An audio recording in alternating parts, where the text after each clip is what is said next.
Kalendari liturgjik I kishës, nëse do ndiqet çdo ditë, do arrim të kuptojmë përse kisha e ka ndërtuar këtë kalendar. Kisha shikon jetën e njeriut si një udhtim. Dhe si udhtim jo vetëm fizik, po dhe shpirtëror. E nëpërmjet kalendarit liturgjik ne fillojmë një udhtim për të kunguar me Perëndin e për të ndjekur udhën e tij. Prandaj dhe para çdo feste të madhe na përgatit për disa gjëra. Përpara Krishtlindjes ne kemi të diel para Krishtlindjes dhe një reflektim të dielën pas Krishtlindjes. E njëjta gjë është edhe për Epifanin, ose Theofanin, ose që njihet në gjuhën popullore bekimi I ujit. Kisha ka një të diel që na përgatit më përpara për këtë ngjarje kaq të madhe. Dhe ungjilli që është zgjedhur për të lexuar këtë ditë është nga ungjilli I Lukës, I Markut, I cili fillon me shfaqjen e Krishtit në jetën publike dhe predikimin e tij. Ungjilli nuk fillon në jetën formë. Ungjilli I Shën Johanit fillon nga misteri më I madh me Perëndin e përjetshëm, fillimin. I Lukës fillon me lindjen e Krishtit. I Mateut fillon me Abrahamin dhe me gjenealogjinë. Të gjitha këto japin aspektin e gjerë të se kush është Isu Krishti. Është një Perëndi I përjetshëm, po dhe që u shfaq në ne ndërmish. Dhe ungjilli I sotëm jep dy profeci, fillon me dy profeci, një nga Malakia dhe një nga profeti Isaia për ardhjen e shënjan pagzorit. Që Malakia e quhen një ëngjëll dhe profeti Isaia jep që ai do shpalli përgatitjen e popullit për të pritur Mesia.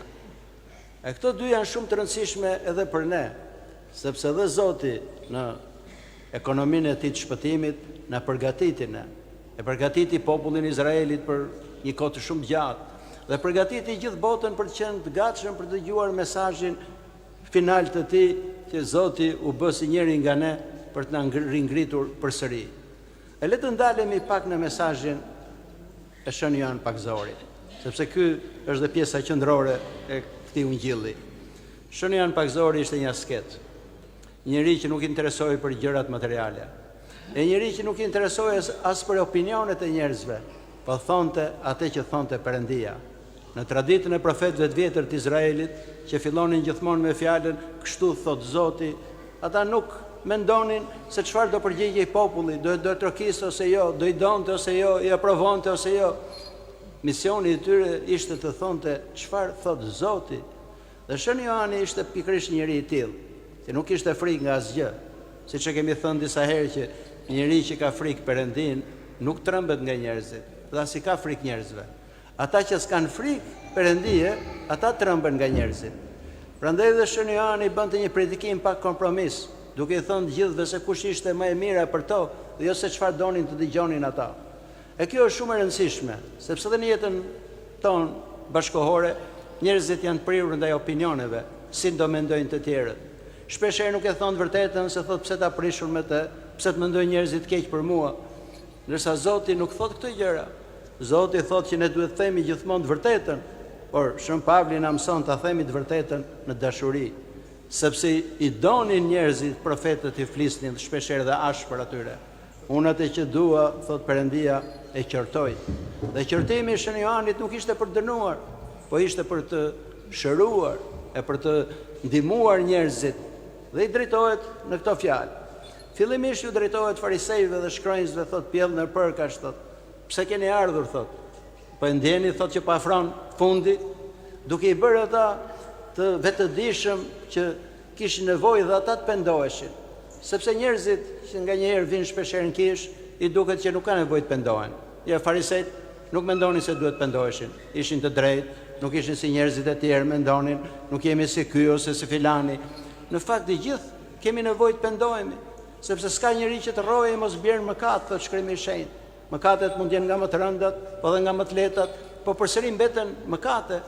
Dhe shenjtërët patën aftësinë për ta parë mëkatin e tyre, për ta parë dobësinë e tyre, sepse patën një pendim shumë sinqert. Predikimi I Shën Johanit fillon pikërisht me fjalët që pendohuni.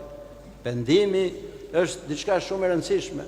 Në kishën ortodokse, mëkati dhe pendimi nuk janë siç paraqiten shpeshherë nga shumë njerëz, sikur mëkati është vetëm shkelja e një rregulli, e pendimi është larja e kësaj një gjop që i vendoset për këtë. Nuk është kaq e sipërfaqshme. Mëkati në kuptimin ortodoks nuk është shkelja e një rregulli, po është prishja e një marrëdhënie, ndarja e njeriu nga Perëndia dhe largimi i tij nga Perëndia. Dhe pendimi nuk është vetëm thjesht të lash borxhin për të pranuar se bëra një gabim, është për të kthyer, për të penduar, që do thotë për ndryshuar gjithë jetën tonë në mënyrë rrënjësore. Ky është kuptimi i pendimit thellë. Dhe pendimi ka shumë fuqi, po që të pendohesh duhet të jesh i përulur. Njëri krenar nuk pendohet, e ka shumë vështirë të pendohet, sepse ai mendon që është i drejtë, është në rregull, fajin ja kanë të tjerët. Ja djalli pse nuk pendohet dot? Sepse është krenar. E një mendje krenare asnjëherë nuk pendohet. Asnjëherë nuk do gjej fajin tek vetja e tij, po gjithmonë fajin ja kanë tjerët. Dhe madje shpeshherë jo vetëm që se pranon fajin, po e paraqit dhe fajin e tij si një lloj virtuti, siç e paraqisnin dhe farisejt dhe shumë hipokritët gjatë gjithë historisë njerëzimit. Prandaj dhe predikimi i Shën Joan Pakzorit është shumë i rëndësishëm, sepse na tregon për pendimin e na tregon se çfarë realisht duhet bëjmë. Dhe ju thot njerëzve që mblidhshin taksat, se çfarë duhet bënin. I thotë mjaftoni me taksën që është vënë, thotë, mos i dhidhni për të marrë diçka tepër. Ju thotë ushtarëve, bëni vetëm detyrën, të kënaquni me rrogën tuaj, dhe mos shpifni dhe dënoni njerëzit e tjerë për t'ju rrëmbyer pasurinë. Foli kundër autoriteteve, të cilët ishin hipokrit. Foli kundër të gjithëve që largoheshin nga udha e Perëndisë me një guxim të jashtëzakonshëm, sepse ai kishte dashuri në shpirt, e donte që ata të shpëtonin. Dhe profeti Isaia e përshkruan këtë si një zëri e atij që thërret në shkretirë. Çfarë do thotë kjo shkretira? Së pari ndoshta mund të jetë shkretira reale e Judes, që është në 2 brigjet e Jordanit. Por kisha e shikon pak më thellë. Është kjo botë që është sot, që është shkretirë, ku zëri i Perëndisë nuk dëgjohet. Shumë rrallë mund dëgjohet zëri i ungjillit. Është mbushur me fjalë të kota, me historira, grindje që s'kan asnjë lloj kuptimi e nuk do kenë asnjë lloj vlere për jetën shpirtërore, dhe është një shkretirë. Në çdo vend që nuk dëgjohet fjala e Zotit është një shkretirë. Dhe është dhe shkretira e shpirtit tonë. Shpeshherë nuk i dëgjojmë fjalët e Zotit. Pse nuk i dëgjojmë fjalët? Sepse brenda nesh ka shumë zhurmë. Një zhurmë që vjen nga krenaria, nga pasionet e ndryshme. Nuk e dëgjojmë zërin e Zotit ne. Dëgjojmë vetëm zërin tonë. Krenari nuk dëgjon zërat e njerëzve tjerë, po dëgjon vetëm mendjen e tij se çfarë thotë. Prandaj dhe predikimi i Shën Joan Pakzorit është një zë në shkretirë, e që shpirti jon mos jetë shkretirë, duhet dëgjojmë zërin e Zotit. E duke u pakzuar me ujërat e Zotit, janë si ujërat e shiut, që edhe shkretirën e bëj që të gjallërohet, e të japi frute, sepse një shpirt që është i shkret nuk jep frute. Dhe kush e sjell frutin? E sjell pikërisht pendimi. Nëse ne pendohemi, shpirti jonë do zbutet. Armiqësia jonë do zvoglohet. Nuk do i shikojmë njerëzit si armiq. Do fillojmë që të ndryshojmë shumë, do përqendrohemi më tepër tek vetja jonë se sa tek tjerët. E s'dal ngadalë zemra e njeriu do zbutet, sepse fjalët e Zotit janë si një vaj i cili i zbut gjithçka. A nëse do zbutet toka, padyshim që fara do mbi e do japi fruta. Prandaj dhe profeti Isaia e përmend fjalën shkretir për treguar këtë gjë. Kudo që nuk ndodhet zëri i Zotit, e nuk ndodhet i pranishëm Perëndia, kthehet në shkretëtir. Dhe shkretira është ajo që nuk lejo të asnjë bim. Asgjë nuk mund të rritet atje. Asgjë nuk mund të. Dhe një shpirt që kthehet në shkretir është një shpirt që ka dështuar misionin e tij. Prandaj dhe kisha na përgatitni për këtë gjëra, për pendimin. Madje pendimi vjen nga një dashuri shumë e madhe për Zotin. Tregohet një histori shumë e bukur nga murgjit e Tebaidës, ku shkretira e Tebaidës ishte mbushur me mira murgj, dhe këto për të jetuar shkonin në Aleksandri dhe shisnin shportat, sepse murgjit atëherë nxirrnin vetë gjithçka duke punuar. Dhe tregohet që ishin 2 murgj që donin shumë njëri tjetrin, shkonin shumë mirë, jetonin së bashku. Dhe një ditë që shkuan në Aleksandri për shitur shportat, një murg tjetër i tha, vllai i tij thotë, unë nuk do kthehem atë, sepse kam bërë një mëkat shumë të madh, dhe zakonisht kur thohet për mëkat shumë të madh në këto lloj tregimesh, thohet për një imoralitet. Dhe nuk jam më i denj, thot, që të them të bëhem murg, thot.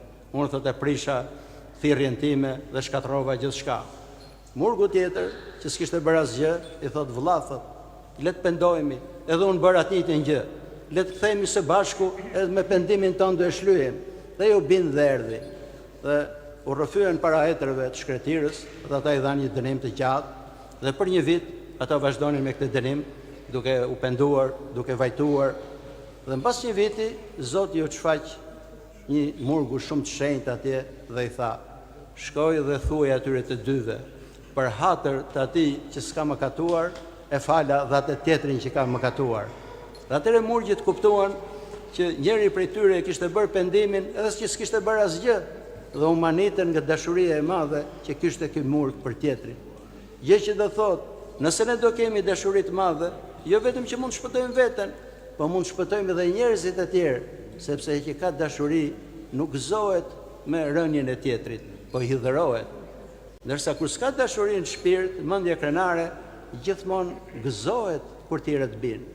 Madje shpeshherë gëzohen kur ndodhin gjëra turpshme tek tjerët. E kjo vjen pikërisht nga shpirti i tharë, sepse që nuk jep fruta të dashurisë.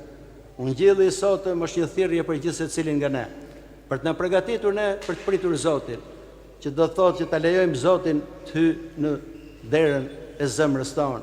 Le ta hapim këtë derë, e le ta dëgjojmë trokitjen që bën Zoti për gjithë secilin nga ne, por që të dëgjojmë trokitjen duhet jemi të qetë shpirtërisht.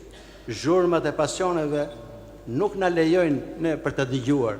Prandaj edhe kisha na kujton e vazhdimisht. Na kujton sepse ky është shpëtimi ynë. Do vi një ditë shumë shpejt do mbarojë. Madje edhe në letrën që të apostullit që lexuam sot flitet për ardhjen e dytë të Krishtit. Dhe ardhja e dytë e Krishtit do vi si gjykatës për të na gjykuar gjithë secilin nga ne për veprat e mira dhe për veprat e këqija. E që ta presim Krishtin me zemër të pastër, edhe që Perëndia na aprovojë jetën tonë, le ta fillojmë pendimin. Të gjithë kemi nevojë për pendimin. Njeri që mendon që s'ka është një gënjeshtar, gënjen veten e tij. S'ka njeri që të rrojë e mos të mëkatojë, thot Shkrimi i Shenjtë. Le të kemi këto fjalë gjithmonë në shpirtin tonë, e le ta përulim veten. E duke përulur veten do vi hiri i Perëndis, edhe hiri i Perëndis do i gjallërojë shkretirën e shpirtit tonë. Amin.